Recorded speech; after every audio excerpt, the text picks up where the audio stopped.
the Jewish Channel's Weekend Review.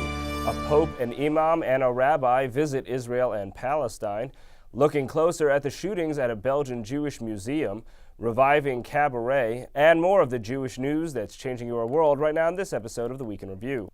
Hello, and welcome to the Jewish Channel's Weekend Review. I'm Stephen I. Weiss. Pope Francis visited Israel over the past week, necessarily causing much speculation around his views of Israel and Palestine and the religious and political conflict therein. The Pope traveled with an imam and a rabbi who are friends of the Pope from his days in Argentina. Francis is the third consecutive Pope and the fourth overall to visit Israel. Of course, a visit like this is viewed in the popular imagination almost entirely as a few symbols. The two symbols that will stand out the most from Francis's visit are the moments in which his presence suggested legitimacy for the struggle for independence of both Israelis and Palestinians. Francis made an unscheduled visit along a section of the separation wall that Israel erected, where English graffiti reading "Free Palestine" and "Apartheid Wall" could be seen in most pictures. In a speech, Francis referred explicitly to the state of Palestine as something that exists. Within Israel proper, Francis laid a wreath at the tomb of the man considered the founder of modern Zionism, Theodor Herzl. In doing so, the roots of the modern state of Israel were given a sense of Catholic imprimatur. The Pope also visited Yad Vashem and numerous sites of religious significance relating to the life of Jesus. Another iconic moment, which was related to the life of Jesus, was a funny back and forth with Israeli Prime Minister Benjamin Netanyahu, discussing the Christian and Jewish roots in Israel. Netanyahu declared in a meeting with Francis, Jesus was here in this land, he spoke Hebrew. But the Pope interrupted to say Aramaic, upon which Netanyahu clarified his statement saying he spoke Aramaic, but he knew Hebrew. The scholarly world is actually divided on the question of whether Jesus did in fact know Hebrew. In a moment, we'll discuss another statement of Netanyahu's that has some potential for interesting interpretation, and that's regarding a tragic episode in Belgium where 4 are dead in a shooting at the Brussels Jewish Museum. A single shooter killed the 4 people rather quickly and walked calmly away just as quickly. Police had detained a single suspect, but that man was later identified only as a witness and released.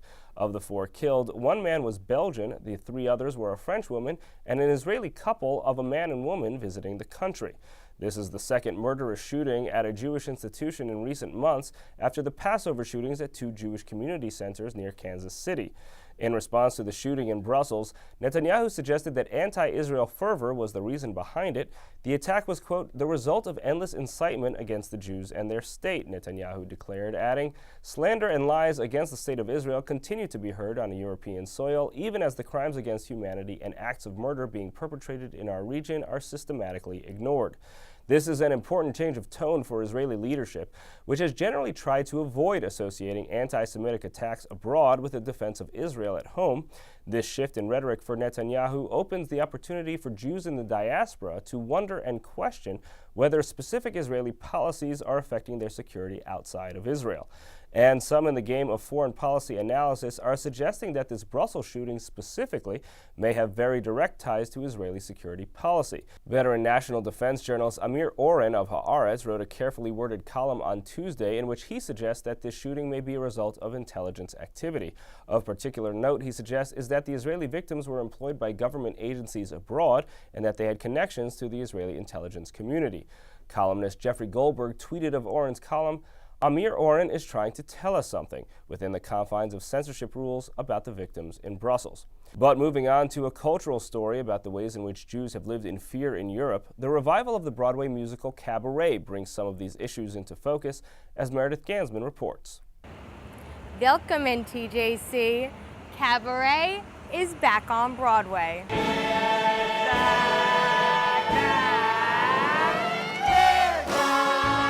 Cabaret's Kit Kat Club is open again for the first time in 10 years at Roundabout Theater's Studio 54. Cabaret is one of those shows that needs to be seen by every generation. Set in Germany between 1929 and 1930, Cabaret is a darkly ironic musical depicting the rise of Nazism amid the fun-loving atmosphere of a cabaret musical. Harold Prince directed the original 1966 Broadway production. Welcome and bienvenue, welcome. In this clip from Broadway, the American Musical, Prince explained how he related the musical to the civil rights movement of the 1960s. And I brought in a photograph from Life magazine, a 2-page spread of a bunch of Aryan Nazi boys snarling at the camera. And of course, it was in our country, and it was them snarling at some poor little black girl. So I use that to support the contention that wherever human beings are, terrible things potentially can happen. What's about to happen for the characters in Cabaret, the Kit Kat Club MC Alan Cumming, Cabaret singer Sally Bowles, played by Academy Award nominee Michelle Williams, Jewish fruit shop owner Herr Schultz, played by Danny Burstein, and boarding house keeper Fräulein Schneider, Linda Emond, is Hitler's rise to power. Danny Burstein is nominated for a Tony Award for his performance as Herr Schultz. Herr Schultz, he's the only Jew in the show and is representing all the Jews that stayed. Also staying in Berlin is Fräulein Schneider. Linda Emond was nominated for a Best Supporting Actress Tony for her performance. Recalling a recent meeting with a Holocaust survivor, Emond cannot forget the musical's historical meaning. And she spoke of her grandparents who thought that they would be okay and stayed. And then she pulled up her sleeve, and she had tattooed on her inner arm when they were killed at Auschwitz.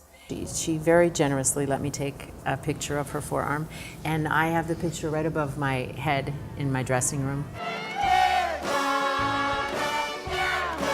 To see more from the new Broadway revival of Cabaret, tune into the full broadcast version of the Week in Review.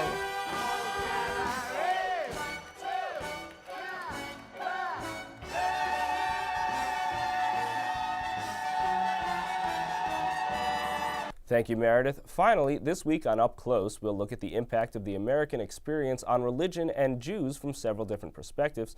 For New York Times bestselling author Jeff Sharlet, it's possible to tease out an idea of something uniquely American in religion and how we've talked about religion over the past century and a half. We discuss his anthology, Radiant Truths. For Jews arriving in America at the turn of the last century, the struggle with that change was written clearly in Questions for an Advice column in the Yiddish Forward. Examining those letters from a contemporary perspective and with illustrations is graphic novelist Liana Fink in her book A Bintel Brief. And finally, for celebrity ghostwriter Michael Malice, the most famous person he's preserved in memoir is unquestionably the recently deceased North Korean dictator Kim Jong-il. As a Jew who fled the Soviet Union, adding his own voice to those critical of the oppression in what's called the People's Republic is personally meaningful, as he discusses in his book, Dear Reader. And now, here are some of the highlights from my interview with Liana Fink. Bintel Brief was a column in the Forward, in the Yiddish Forward, started by Abraham Kahn. The population at that time was mostly immigrants or immigrants' children who were writing in Yiddish and pouring their hearts out in some cases.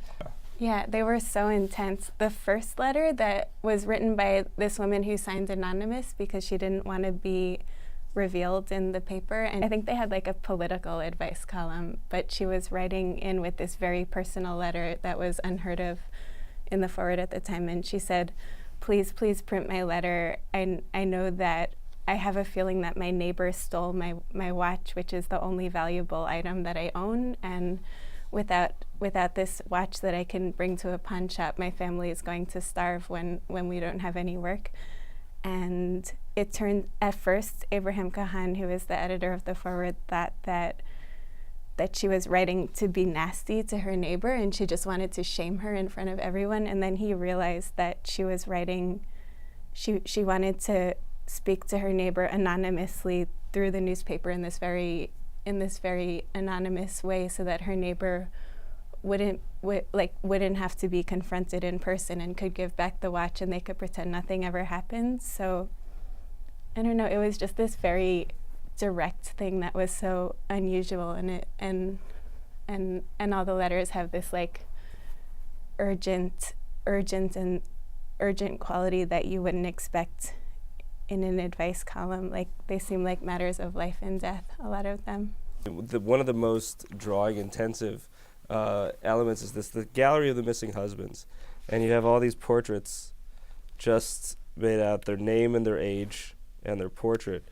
I went to an etching studio, and while I was doing that, I heard of the Gallery of Missing Husbands, which was a spin-off of the Bintel Brief. There were so many women writing into the Bintel Brief saying, my husband has disappeared, can readers of the Forward help me find him? And a lot of these men had come to the new country and in their new freedom had found new women, and a lot of them just couldn't take the burden of not being able to support their families and couldn't stand letting their families down, and they disappeared, and some of them died. But there was just this glut of women who had been abandoned and not even divorced, so they couldn't remarry. And they would write in with photographs, and I made these etchings based on them. And it was a lot of fun for me because I've had a lot of dating experience, I guess, and a lot of anger at a lot of men. You felt like putting their pictures out on lampposts and what have you? Yeah, I think a lot of these guys have a little bit of men I've dated in them. You can see the full episode of Up Close on the Jewish Channel on cable. You can also listen to the full audio of Up Close as a podcast available on iTunes or in your favorite podcast player. That's all for this week. From all of us here at the Jewish Channel, be well. Jewish Channel is available on cable. Time Warner Cable Channel 528, IO Optimum Channel 505, RCN Channel 268, Bright House Channel 330, Verizon Fios Channel 900, Cox Cable Channel 1, Frontier Communications, and on Comcast in the on-demand menu under Premium Channels. For more information, visit tjctv.com.